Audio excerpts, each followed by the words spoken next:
विनोदाचा भाग सोडा. मी लय अंतकरणातून बोलणारा माणूस. मला कीर्तन बी 2 तासच करावं वाटतं. 2 तास प्रॉपर बोलायला लागतात मला. मी बाकीच्यासारखं नाही 1 तासाचा झटका.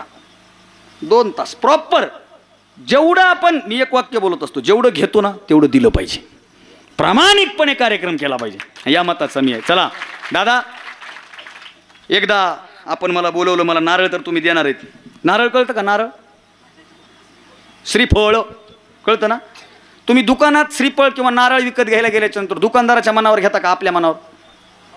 आपल्या मनावर. डायरेक्ट घेता का? काय बघता?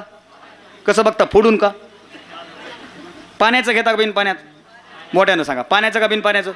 मागले पोरं, पाण्याचं का बिन पाण्याचं? ए पोरो, पाण्याचं का बिन पाण्याचं? आपल्या गावात बरेच जण पाण्यात घेतात का बिन पाण्यात? हे आपलं आयुष्य म्हणजे नारळ आहे. हे आयुष्य म्हणजे काय? नारळ आहे. आणि या नारळाचं वर्णन केलंय संतोष नारायणकर नावाच्या आमच्या कवीनं. तो असं लिहितो, ऐका ऐका दोस्तानो, ऐका ऐका दोस्तानो, माय बापाची कहाणी. बाप नारळी खोबर, माय नारळाचं पाणी, माय नारळाचं पाणी, माय नारळाचं पाणी. जोपर्यंत नारळात खोबरं आहे, जोपर्यंत नारळात पाणी आहे, तोपर्यंत त्याला किंमत आहे. खोबरं संपलं, पाणी संपलं की राहते फक्त काय म्हणते तिकडं? नरवटी. आणि त्या नरवटीचं नशीब किती वाईट आहे हो. नरवटीत शेंदूर कालवला जातो, शेंदूर मारुतीला लावला जातो आणि नरवटी अशी मंदिराच्या मागं फेकली जाते. आपल्या आयुष्याची नरवटी होऊ द्यायची नसेल ना, तर घरातले मायबाप आपल्या घरात आनंदात हसत खेळत ठेवा. हा एकमेव आशावाद तुमच्यासमोर व्यक्त करतो. इथं बसलेल्या सगळ्या सुना नावाच्या मंडळीला विनंती आहे, आपल्या सासू सासऱ्याची इमानदारीनं सेवा करा. आणि इथं बसलेल्या सासूला बी विनंती आहे, सुनमध्ये लेख पहा. काही काही डंगऱ्या बी लय डेंजर आहेत. महाग तोंड नाही बराबर. लय मी दोन्ही करून बोलणारा माणूस आहे हो.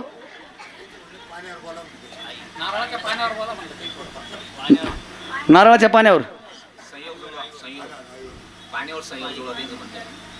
पाण्यावरच जुळू का?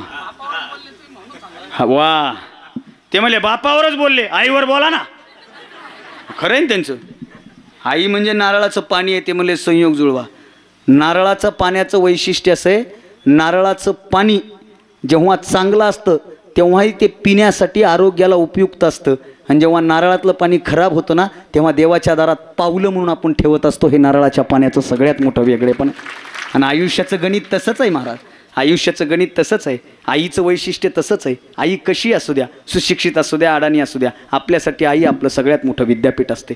आईपेक्षा मोठं दुसरं काहीच दैवत नाही. ऐका काही दैवत जरा स्पष्ट बोलू का? आमचे महाराज लोक बी आई वडिलावर लय बोलतात, पण तेच सांभाळतात का नाही लय मोठा प्रश्न आहे.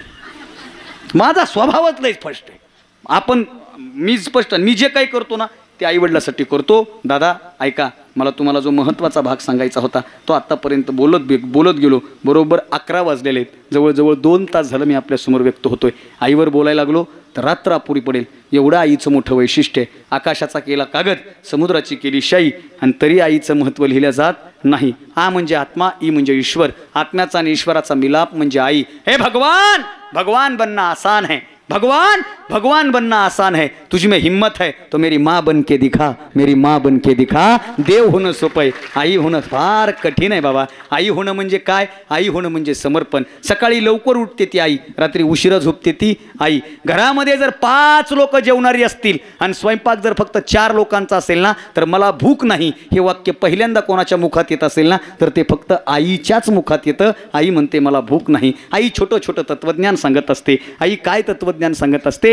आईनं मला एकच सांगितलं, बाळा समाजामध्ये फिरतोस, सगळ्याच्या नजरेत तू असतोस, तुझ्या नजरा सगळ्यांवर नसतात. फक्त तुझ्या बोलण्यामुळं कोणाच्या आयुष्याला नजर लागणार नाही असं वक्तव्य कधीच करू नको. आणि आईनं दिलेला तो संस्कार महाराष्ट्रभर जपत फिरण्याचं काम मी करतोय. दादा, मी जो भाग सांगत होतो, काही ना म्हाताऱ्या माणसांच्या जरा डोक्यामध्ये बदल करणं काळाची गरज आहे. एक म्हातारी भेटली आई मला, आणि त्या म्हातारीचं उदाहरण सांगतो आणि थांबतो. ती म्हातारी मला म्हणली, लय चांगलं बोललास वागा, लय चांगलं बोललास.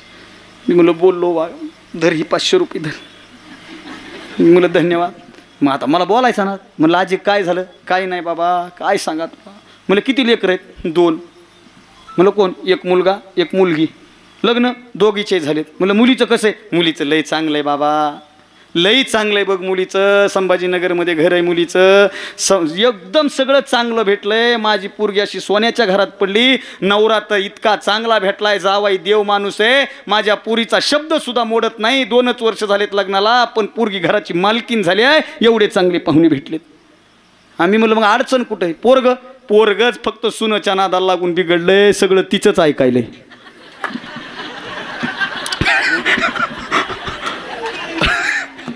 म्हणजे जावायानं ऐकलं की जावाई देव माणूस, आणि लेकानं ऐकलं की लेक बायकोचा बैल. ही जरा डोक्यातलं काढून टाका. घराघरात मायबापाचा आनंद सुखाचा आवाज यावा. घराघरात मायबाप मोकळे हसावी आणि घराघरातून मायबापाचं आनंदाचं वातावरण निर्माण व्हावं. या प्रचंड आशावादासह तुम्ही मला बोलवलं म्हणून आपले आभार व्यक्त करत असताना एकदा आपण सगळ्यांनी या शिवस्वराज्य गणेश मित्र मंडळासाठी जोरात टाळ्या वाजवा. यानंतरच्या टाळ्या वाजवा ह्या यूट्यूब चॅनलवाल्यासाठी. कोणतं चॅनल आहे? ज्ञानाई. इथं आहे का? माग आता सांगा की पुढून. मागं काय बघू?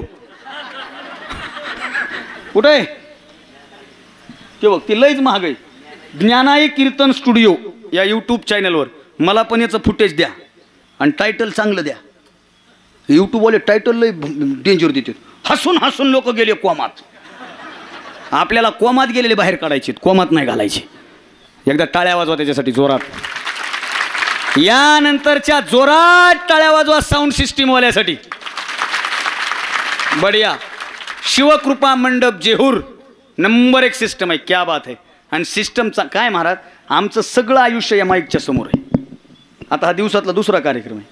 सकाळी केला, प्रवास करून इथं आलो. आता इथून उद्या सकाळचा काला करायला पोहोचायचे. रात्रंदिवस माईक समोर आहे. ही सिस्टम लागली तर ही सिस्टम नीट राहते. आणि सिस्टम लागणं लय कठीण असते. त्या दादांना लावली, त्याच्यासाठी जोरात टाळ्या वाजवा. हां. यानंतर ऐका बरं का, यानंतरच्या टाळ्या सगळ्यांनी जोरात वाजवायच्या, कारण याच्यात माझा वैयक्तिक फायदा आहे. त्या टाळ्या कोणासाठी आहेत? शुभम बबनरावजी पवार. जोरात वाजवा, माझं नुकसान करू नका, वाजवा. माऊली ट्रेडिंग कंपनी, नम्रता ट्रेडिंग कंपनी. तुमच्या अशा अनेक अनुभवा. एक माऊलीच्या नावाने आणि एक नम्रता नावाने. माऊलीची कृपा होऊन ट्रेडिंग कंपनी सुरू होणं शक्य आहे, पण आयुष्यात नम्रता असेल तर माणूस यशस्वी होऊ शकतो. हे तुमच्याकडे पाहून बघायला मिळतं मला. सात्विक माणूस आहे. चला यानंतर सगळे पुरुष टाळ्या वाजवा महिलांसाठी. सगळे पुरुष थांबा, तुम्ही थांबा. सगळे पुरुष वाजवा, सगळे पुरुष. परत ऐका, सगळे पुरुष वाजवा, सगळे पुरुष. आता 3दा सांगून बी ज्या गाड्याने टाळी वाजवली नाही तो काय गडी नाही का? वाजवा जोरात, चला. हां, आता इमानदारी बघा, तुम्ही वाजवा. म्हणून ह्यांना 1,500 महिना आहे. आपल्याला आहे का रुपड्या तरी? इकडं 1,500 सुरू झालाय, उगत नाही सुरू झाला. आपण मला बोलवलं, माझं काही चुकलं असेल तर उदाहरण तक्कणानं माफ करा. खरं बोलल्यामुळं कोणाला वाईट वाटलं असेल तर वाटू द्या.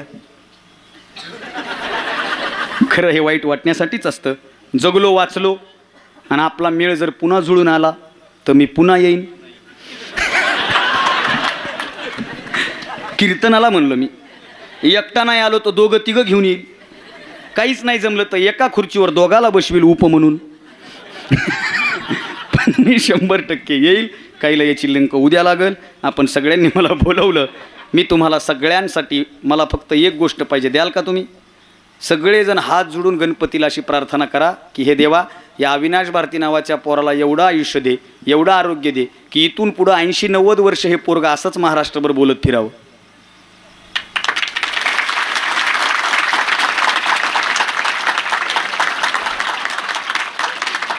नाही, टाळ्या लेट वाजवल्या म्हणजे तुम्हाला विश्वास नाही का? लोक लगे गणित लावायले. 80-90 म्हणजे माझा आता 60 आहे. तू असशील पण मग कसं? माझंच काही खरं नाही. मी उद्याचा करेल का नाही याची गॅरंटी. आणि माझे गुरुवर्य प्राध्यापक दिलीप महालिंगे सर यांनी मला एकच वाक्य सांगितले. ते मला म्हणले, बाळा प्रत्येक गावातला कार्यक्रम हा शेवटचा कार्यक्रम आणि आयुष्यातला प्रत्येक स्टेज परफॉर्मन्स आपण शेवटचा करतो. या ताकदीनं करत जा, आयुष्यात यशस्वी होशील. काय भरोसा आहे? उद्याचा भरोसा आहे का? काहीच नाही ना. पण 3 इच्छा आहेत माझ्या. पहिली इच्छा आहे कीर्तन करत असताना ताजुद्दीन बाबासारखं मरण यावं, व्याख्यान करत असताना डॉक्टर APJ अब्दुल कलामांसारखं मरण यावं, आणि कविता म्हणत असताना शाहीर विठ्ठल उमापांसारखा मी देह ठेवावा. आयुष्यात दुसरं काहीच नाही. एकच सांगतो, कहीं जीत बाकी है, कहीं हार बाकी है, अभी तो मेरी जिंदगी का सार बाकी है. यहाँ से चला हूँ मैं नई मंजिल की तरफ, यहाँ से आज से आपके इस जेहूर से चला हूँ मैं नई मंजिल की तरफ. अविनाश भारती ने अभी पूरा किया, वो खाली एक पन्ना था, अभी तो मेरी जिंदगी की पूरी किताब बाकी है, अभी तो मेरी जिंदगी की पूरी किताब बाकी है. धन्यवाद. जय हिंद, जय महाराष्ट्र. गणपती बाप्पा.